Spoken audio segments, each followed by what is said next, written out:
ETF index mutual funds నేర్చుకుని stock మార్కెట్లో రాణించాలనుకుంటున్నారా? వెంటనే ఈ నెంబర్కి కాల్ చేయండి. నమస్కారం సార్. నమస్తే అండి. మనం చూస్తున్నాం నీట్ ఎగ్జామ్ గురించి చాలా మంది కూడా టెస్ట్ రాశాక కూడా మళ్ళీ ఎగ్జామ్ ఉంటుందా అన్న థాట్ ప్రాసెస్లో అందరూ ఉండడం జరిగింది. అండ్ దాని గురించి ఒక క్లారిటీ రావాలి అంటే సుప్రీంకోర్టు నుంచి ఒక క్లారిటీ వచ్చే వరకు మనకు ఆ క్వశ్చన్స్ ఆధారంలోనే మనం ఉన్నాం. అండ్ ఇప్పుడు మాత్రం మనకైతే సుప్రీంకోర్టు ఒక అనౌన్స్మెంట్ అయితే ఇచ్చింది. ఒక్కసారి దాని గురించి డీటెయిల్డ్గా సార్, ఇంతకీ ఎగ్జామ్ ఉంటుందా ఉండదా, పేపర్ లీక్ అయిందా లేదా, ఒక్కసారి. ఇక్కడ ఏమిటంటే అండి, ఈ నీట్ ఎగ్జామ్ గురించి గత సుమారుగా 2 నెలల నుంచి జరుగుతున్నటువంటి వాదోపవాదాలు సుమారుగా 23.3 లక్షల ఫ్యామిలీస్లో ఒక చాలా ఇబ్బందికర పరిస్థితి అండి. వీళ్ళంతా కూడా ఎంతో కష్టపడి పిల్లలు, కొంతమంది అయితే సంవత్సరాల తరబడి నీట్ కోసం ప్రిపేర్ అవుతూ ఉంటారు.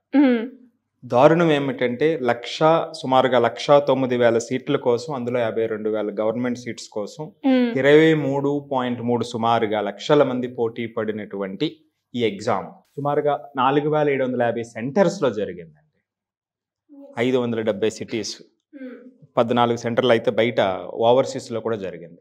ఇలాంటి ప్రెస్టీజియస్ ఎగ్జామ్ చుట్టూ కమ్ముకున్నటువంటి నీడలు ఒక ఎడ్యుకేటర్గా చాలా బాధపడుతున్నానండి. చాలా బాధ అనిపిస్తుంది. ఎందుకంటే ఆ పిల్లలు ఎంత కష్టపడతారు, అదే ప్రపంచం కింద గంటల తరబడి కష్టపడినటువంటి పిల్లలు నేను రాసినటువంటి ఎగ్జామ్లో శాంక్టిటీ లేదు అనేటువంటిది గుండెల మీద కొడుతుందండి. True sir. అంతేకాకుండా ఆ దేశ సమగ్రతకు కూడా చాలా చాలా ఇబ్బంది, భంగం వాటిల్లేటువంటిది. ఎందుకంటే అండి, మనం పిల్లలకి అరే నువ్వు రాసినటువంటి ఎగ్జామ్లో శాంక్టిటీ లేదు అనేటువంటి వార్తలు ఎంత లోతైనటువంటి ఇబ్బందిని కలిగిస్తాయండి.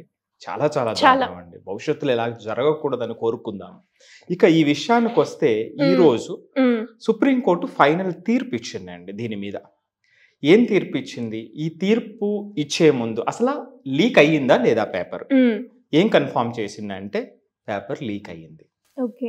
ఎలా లీక్ అయ్యింది అనేటువంటి సందర్భంలో ఒక దారుణమైనటువంటి విషయం, హజారీబాగ్ జార్ఖండ్ లో ఉన్నటువంటి ఒక ప్లేస్ లో ఒక సెంటర్ లో క్వశ్చన్ పేపర్స్ యూజువల్గా 9 గంటలకు తెస్తారు కదండి. తెచ్చిన తర్వాత లోపల పెట్టాక వెనక గేటు తెరిచి ఉందట. సిబిఐ చెప్పినటువంటి రిపోర్ట్. వెనక గేటు తెరిచి ఉంటే కొంతమంది అక్కడి నుంచి పేపర్ పట్టుకెళ్ళిపోయారు. సూపరింటెండెంట్ పేపర్లు తీసుకొచ్చి లోపల పెట్టి వెనక గేటు ఓపెన్ అయి ఉంటే ఆ వెనక గేటు నుంచి పేపర్లు పట్టుకెళ్ళిపోయినటువంటి పేపర్లు ఆ క్వశ్చన్ సాల్వ్ చేయడం కోసం బయట వాళ్ళకి పంపిస్తే క్వశ్చన్ సాల్వ్ చేసిన తర్వాత సుమారుగా 4 సెంటర్లో, హజారీబాగ్లో 2 సెంటర్లు, ఆ సిటీలో జార్ఖండ్లో, పాట్నాలో 2 సెంటర్స్, ఈ 4 సెంటర్కి కూడా ఈ పేపర్ అనేటువంటిది వెళ్ళింది అనేటువంటి వార్త నిజం. సిబిఐ చెప్పింది, సుప్రీంకోర్టు ధృవీకరించింది. మరి అప్పుడు అందరికీ కూడా ప్రశ్న వస్తుంది, సో మరి ఆ విధంగా అయినప్పుడు ఎందుకు రీ ఎగ్జామ్ చేయట్లేదు? సుప్రీంకోర్టు ఈ రోజు ఇచ్చినటువంటి తీర్పులో రీ ఎగ్జామ్ అవసరం లేదు అని చెప్పేసిందండి.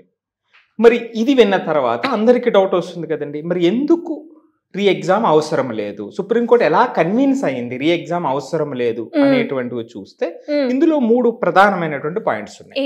ఇప్పుడు చెప్పినటువంటిది మరి అయిన తర్వాత ఎందుకు కాలేదు అన్నప్పుడు, ఇది 4 సెంటర్లకు మాత్రమే పరిమితం అయ్యింది అని, గవర్నమెంట్ సైడ్ నుంచి ఆయన ఎస్జీ ఎవరైతే ఉంటారో ఆయన చెప్పింది ఏమిటంటే 2 గంటలు మాత్రమే వ్యవధి ఉంది ఎగ్జామ్ తర్వాత దానికి. ఈ 2 గంటల్లో పిల్లలు బైహార్ట్ చేసి ఎగ్జామ్ రాసేటువంటి అంత అవకాశం ఉండదు అనేటువంటి ఒక పాయింట్. రెండవది, India wide centre wise result తెచ్చుకున్నారండి. సుప్రీంకోర్టు సెంటర్ వైజ్ రిజల్ట్ అడిగింది. ఇప్పుడు చాలా రోజుల నుంచి వాదోపవాదాలు జరుగుతున్నాయి కదండి. ఆ రెండవ పాయింట్ ఏమిటంటే, ఆ సెంటర్ వైజ్ అడిగినప్పుడు ఆ సెంటర్లో అంత విపరీతమైనటువంటి మార్పు రాలేదు లాస్ట్ ఇయర్తో పోల్చినప్పుడు. సో కాబట్టి దీన్ని అంత సీరియస్గా తీసుకోవాల్సినటువంటి అవసరం లేదు అని పాయింట్ మీద కన్విన్స్ అయ్యింది. ఇక రెండవ ప్రాబ్లం ఉంది. 3 ప్రాబ్లమ్స్ అన్నాను కదండి. రెండో ప్రాబ్లం ఏమిటంటే 1,563 మంది పిల్లలకి రీటెస్ట్కి ఆర్డర్స్ ఇచ్చింది క్రితం సారి. సో ఎప్పుడైతే 1,563 మందికి ఎందుకు రీటెస్ట్కి అవకాశం ఇచ్చింది అంటే, ఎందుకు రీ ఎగ్జామ్ పెట్టాలి ఓన్లీ వీళ్ళకి మాత్రమే అంటే, కొన్ని సెంటర్స్లో 8 సెంటర్స్లో ఒక పేపర్కి బదులుగా మరొక పేపర్ ఇవ్వటం జరిగిందటండి. ఎప్పుడైతే ఒక పేపర్కి బదులుగా మరొక పేపర్ ఇచ్చారో అప్పుడు తర్వాత వాళ్ళు అర్థం చేసుకున్న తర్వాత మళ్ళీ పేపర్ తీసుకుని మళ్ళీ వేరే రైట్ పేపర్ ఇచ్చారు. మరి కొంత టైం పోయింది కదండి ఆ పిల్లలకి. అవును. సో ఆ టైం పోయినందువల్ల వాళ్ళకి గ్రేస్ మార్క్స్ ఇచ్చారనమాట అండి. ఓకే. 1563 మందికి. ఈ గ్రేస్ మార్క్స్ ఇచ్చినప్పుడు సుప్రీంకోర్టు ఏం చెప్పిందంటే, నాన్న మీ పిల్లలంతా కూడా ఎవరైతే పాత మార్కులే చాలు, గ్రేస్ మార్కులు లేకుండా అనుకునేటువంటి వాళ్ళు రాయవలసినటువంటి అవసరం లేదు, కాదు అన్న వాళ్ళు రాయండి అని చెప్పింది అనమాట. వాళ్ళకి జూన్ 30వ తారీఖున అనుకుంటే ఎగ్జామ్ కండక్ట్ చేశారు. అందులో క్రిందటిసారి 720 మార్కులు వచ్చిన ఒక అబ్బాయికి ఈ రోజున 682 మార్కులే వచ్చినాయి. 720కి 720 మార్కులు వచ్చేసినాయి ఇది వరకు. ఇప్పుడు అందులో ఆ అబ్బాయికి 681 మార్కులే వచ్చినాయి. సో కాబట్టి ఎవరికైతే గ్రేస్ మార్క్స్ వచ్చి ఈ గ్రేస్ మార్క్స్ వల్లే పెద్ద దుమారం లేగిందనమాట అండి. సో దాన్ని కూడా పక్కన పెట్టేసింది. ఇక 3వ పాయింట్ అండి. సో మరి ఇంత పెద్ద ఎగ్జాము లీక్ అయ్యింది అనేది స్పష్టం, కానీ పర్టికులర్ ప్లేస్కి మాత్రమే అయ్యింది. ఈ పర్టికులర్ ప్లేస్కి మాత్రమే అయ్యింది, 2 గంటలు మాత్రమే వ్యవధి ఉంది కాబట్టి అందరూ రాయలేకపోయారు, పెద్ద డిఫరెన్సెస్ లేవు అనేటువంటిది కన్విన్స్ అవుతూ ఇప్పుడు ఈ ఎగ్జామ్ని మొత్తం అంతటికి వ్యాపింపచేసి కడితే, అంటే మళ్ళీ రీ ఎగ్జామ్కి ఆర్డర్ చేస్తే ఏమవుతుందంటే అది మరింత ఎక్కువ నష్టం చేస్తుంది. ఎందుకంటే 23 లక్షల పైన ఉన్నటువంటి స్టూడెంట్స్ అందరూ ఉన్నారు కాబట్టి వీళ్ళందరికీ ఎక్కువ నష్టం జరుగుతుంది, మరలా పెట్టడం అనేటువంటిది కరెక్ట్ కాదు అని ఇప్పుడు రీ ఎగ్జామ్కి అవకాశం ఇవ్వలేదన్నమాట అండి. మరి ఫర్దర్గా ఇలాగ ఏం జరగాలి అన్నప్పుడు, అంటే ఫర్దర్గా ఎటువంటి జాగ్రత్తలు తీసుకోవాలి అనుకునేటప్పుడు ఒక 7 మెంబర్ కమిటీని సిఫార్సు చేసిందండి. ఫార్మర్ ఇస్రో చైర్మన్ ఎవరైతే ఉన్నారో రాధాకృష్ణన్ గారు, ఆయన నేతృత్వంలో ఒక కమిటీని కాన్స్టిట్యూట్ చేయమని చెప్పింది. చెప్పి వీళ్ళు ఏవైతే సజెషన్స్ ఇస్తారో ఆ సజెషన్స్ పాటించి భవిష్యత్తులో ఇలాంటి ప్రాబ్లమ్స్ జరగకూడదు అనేటువంటిది సుప్రీంకోర్టు చెప్పిందండి.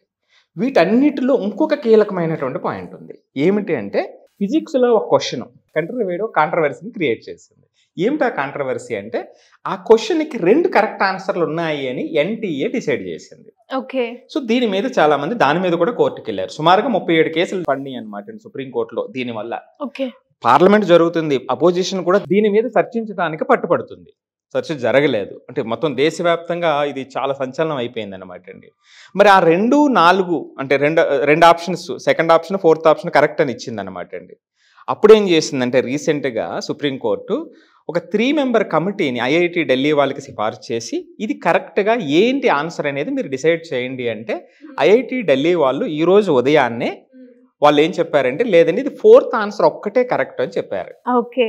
సో ఇప్పుడు ఏం చెప్పిందంటే ఫైనల్గా ఈ 4th ఆన్సర్ని మాత్రమే తీసుకుని కొత్తగా రిజల్ట్ ఇవ్వండి అని చెప్పింది అనమాట. సుమారుగా 4,43,000 మందికి ఎఫెక్ట్ అవుతుంది అనమాట అండి మళ్ళీ ఈ రిజల్ట్ తీసుకురావటంలో. సో ఈ విధంగా సుప్రీంకోర్టు కన్విన్స్ అయ్యి రీ ఎగ్జామ్ పెట్టడం వల్ల ఎక్కువ నష్టం జరుగుతుంది, ఇప్పుడు జరిగిన చిన్న నష్టం కన్నా అని భావించి ఇప్పుడు దీన్ని రీటెస్ట్కి అవకాశం ఇవ్వలేదన్నమాట అండి. ఇది జరిగినటువంటిది. అండ్ చాలా మందికి కూడా ఈ డౌట్, ఈ చాలా లాట్స్ ఆఫ్ క్వశ్చన్స్ మీరు అన్నట్టుగా ఆ చిన్న క్వశ్చన్ లో కూడా 2 ఆన్సర్స్ కరెక్ట్ ఉన్నప్పుడు ఆ క్వశ్చన్ కావచ్చు, అండ్ అలాగే మళ్ళీ ఎగ్జామ్ ఉంటుందా, మళ్ళీ మేము ప్రిపేర్ అవ్వాలా, మళ్ళీ మేము అంత కాన్సన్ట్రేట్ చేయాలా, మళ్ళీ మాకు అనుకున్న స్కోర్ వస్తుందా, ఓ మై గాడ్, రియల్ గా ఆ పీరియడ్ ఏదైతే ఉంటుందో పిల్లలు చాలా సఫర్ అయి ఉంటారు. అండ్ ముందుగా ఇంకా జరగబోయే ఎగ్జామ్స్ లో కూడా ఇలాంటి జరగకుండా ఉండాలి. దాని ఎఫెక్ట్ పిల్లల మీద, స్టడీస్ మీద అండ్ మనం చూస్తూ ఉంటాం, వాళ్ళ మెంటల్ కండిషన్ ప్రభావం ఎక్కువగా చూపిస్తూ ఉంటుంది. అండ్ ఇలాంటి జరగకూడదు అని కోరుకుంటున్నాను. ఒక క్లారిటీ అయితే మనకు వచ్చింది సార్ ఫైనల్ గా. వీటిలో నుండి ఎవరికైనా ఇండివిజువల్ డిఫికల్టీస్ ఉంటే, ఇండివిజువల్ ప్రాబ్లమ్స్ ఉంటే వాళ్ళు అక్కడ ఉన్నటువంటి హైకోర్టుకి అప్రోచ్ అవ్వచ్చు అని, పేరెంట్స్ ఇంకా ఏదైనా ఇబ్బందులు ఉంటే అని కూడా డైరెక్షన్ ఇచ్చింది. సూపర్. సో ఇంకా పేరెంట్స్ కి కూడా ఏదైనా ఇబ్బంది ఉంటే సో టోటల్ గా ఓవరాల్ గా రీటెస్ట్ అయితే జరగదు, అది కన్ఫర్మ్ చేసేసింది. ఏదేమైనా ఇలాంటి పునరావృతం కాకుండా ఉండాలి అని ఆశిద్దామండి. డెఫినెట్ గా sir, great information. Thank you so much. Thank you అండి. సుమన్ టీవీలో మీ పర్సనల్ అండ్ బిజినెస్ ప్రమోషన్స్ కోసం కింది నెంబర్కి కాంటాక్ట్ చేయండి.